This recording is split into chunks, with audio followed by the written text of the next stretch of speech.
Good evening, everybody. I'm so happy today being Children's Day. I'm addressing 21st generation children. Okay, and it is the right form. Thank you. So, to start with, change is constant in life. Many a times, like evolution, change can be gentle. But sometimes, like mutation, it can completely turn everything upside down. In such time, what really matters is not change per se. It's actually how we navigate that change. Significant achievements that you heard now are made not despite these changes and challenges, but indeed they do because of them. Somebody I heard how, okay, these 21st generation Gen Z kids are not just impatient, but they are very aspirational. Okay, wait, I'm giving you some clues. What really carries us forward are not great ideas or perfect plans. They are simple, timeless values like devotion, dedication, Kirmani sa bataya ki discipline, resilience, never say die attitude, and if I may add, a healthy competition to it. If I may add healthy competition to it, the competition is not with others. It is not defeating others. It is becoming better of yours. Okay. Am I sounding very philosophical? If so, I would like to reiterate this and establish this with real life scenarios. I serve in Indian Forest Service. My job is to protect something that must last, forest. But in a world that continuously changes, in fact, every day we face challenges. People, policies, politics, pressures. What I understood one thing, in such challenging, changing situations, the ability to stay stable doesn't necessarily come from training. It begins much earlier. The timeless values that we inculcate during our formative years of life. Now, talking about formative years of life, I did well in graduation, but what defined me was not the meritorious gold medal that I secured, but the exam I believe in my third year. Okay. Unfortunately, I lost a lot of marks in very first exam, and my A grade was hanging by a thread. As usual, friends came, Srinivas, relax. Yeah. After all, it is one subject. B is also a grade. But something deep inside me whispered, don't give up. It is difficult, but not impossible. Only way to secure my A was to ace every exam that follows. So I worked harder than ever before. Every test, every exam, every record, every class. Miraculously, I stood on my A and I consolidated my stake on gold. After the results, professor pulled me aside and said, Srinivas, I also for a minute thought you might give up, but you did not. This grade is not just for your talent, it is for your fight. That day, I lived timeless truth of my life, where universe conspires to make things happen if your effort is true, because luck favors the brave. And that belief became my strength. I'm from a small town, like how Kirmanisa was telling, had no definite roadmap, never knew how big the world was. So as usual, After graduation, I joined post-graduation in the same university. I had handsome fellowship. My academic life was cruising comfortably until the destiny had other plans. My beloved professor one day called me and said, Srinivas, there is a lot to learn, and there are better places to learn, like premier national institutes in Delhi. He gave me 2 biochemistry books. You might be knowing Leninger and White and White. And he told, why don't you try? I am from a small town. Having never seen state capital, thinking about national capital was not even in my dreams. Okay. But because my professor told, I told, yes, sir.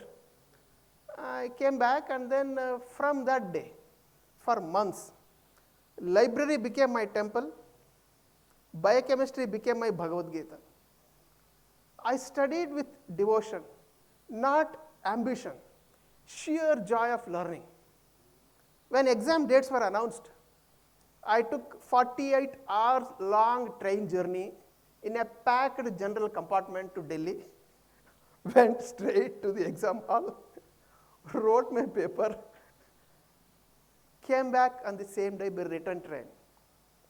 There I realized it's not thousands, it's lakhs of students across the country were competing for 4 seats. Coaching, mentoring, mock tests, so on and so forth. I had no idea of competition. I had no idea of significance and aura around that admission.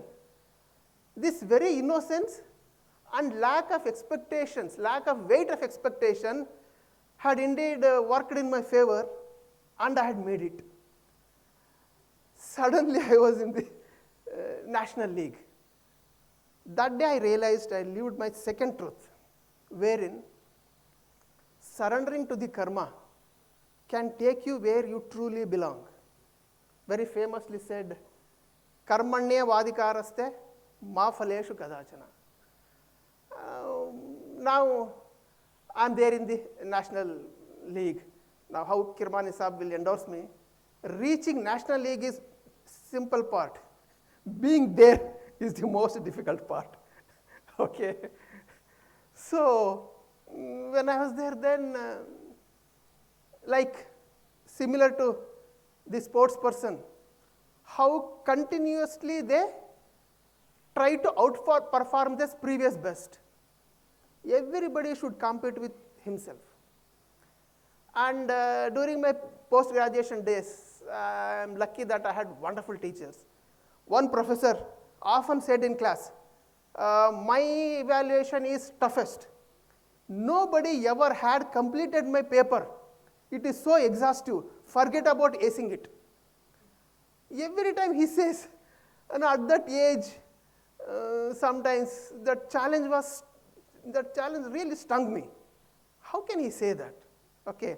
On the day of exam, I raced against time.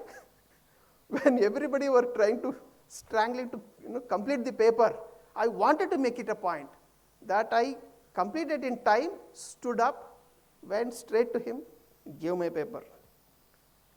With a sense of pride, his cheeky smile towards me only had doused my adrenaline rush. Okay.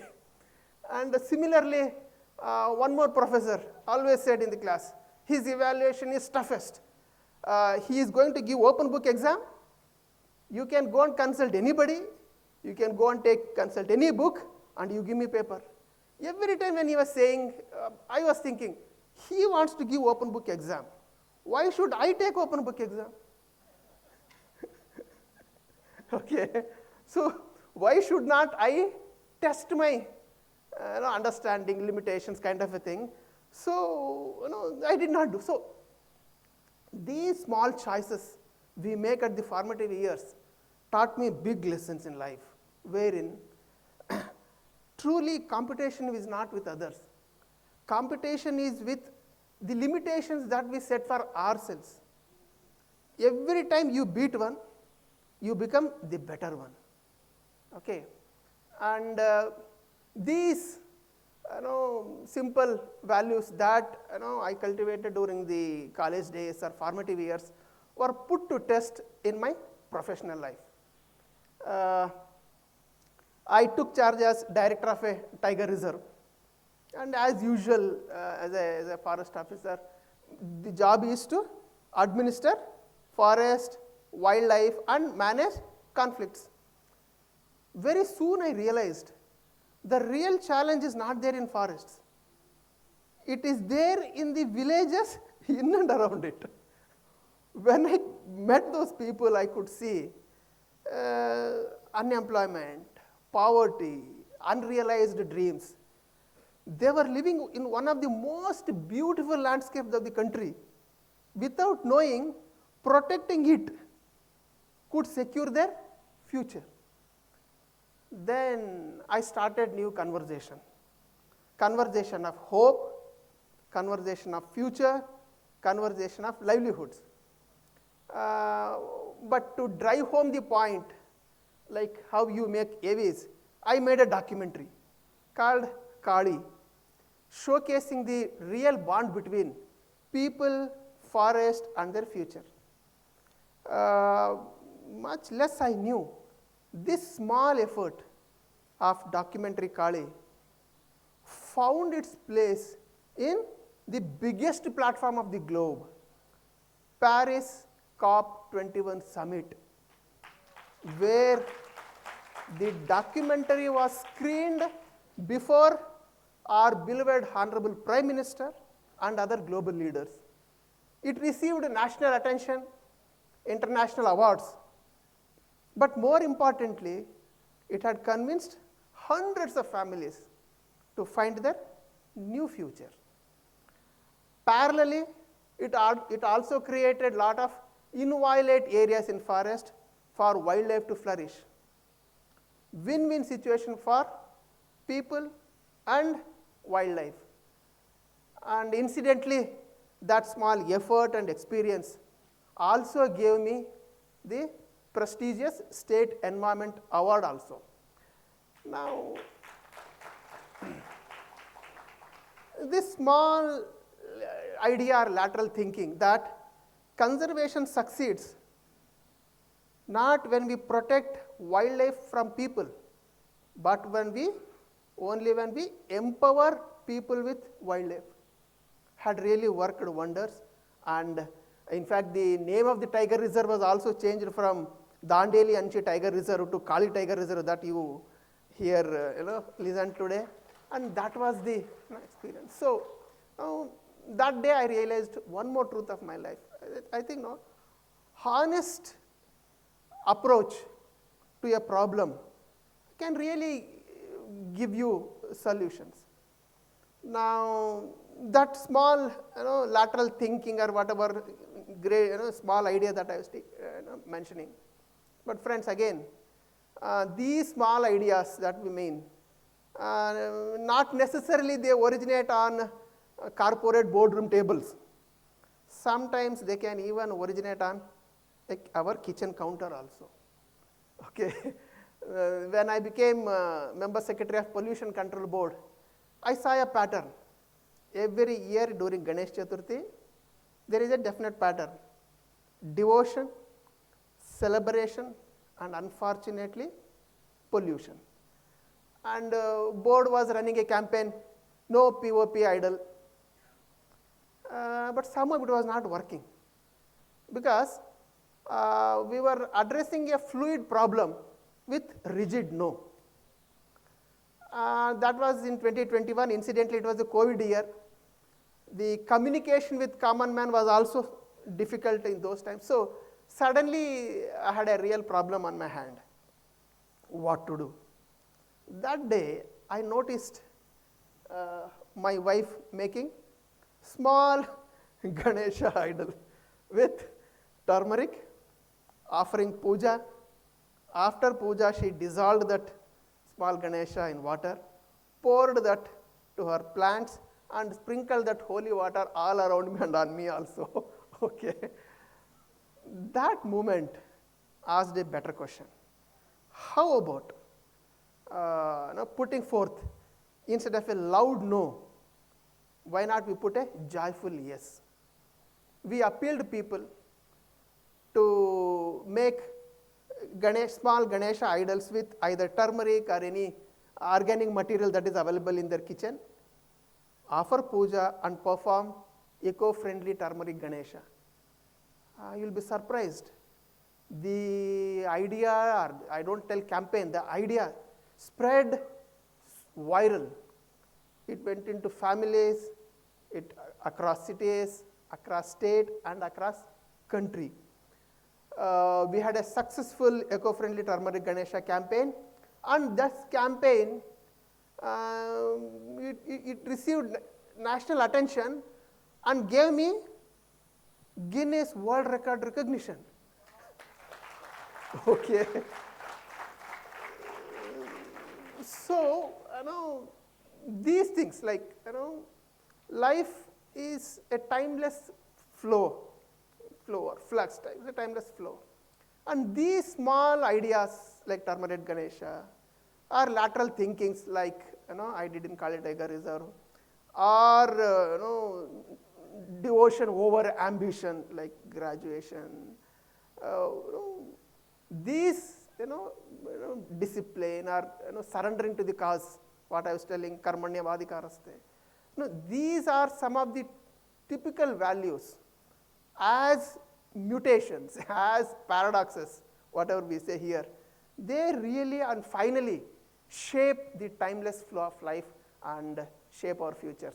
And today being November 14th, Children's Day, and for Gen Z generation, hope, these, timeless values as an example of real life scenario, real life experiences will definitely help and motivate the Gen Z generation to make our India powerful. Thank you very much.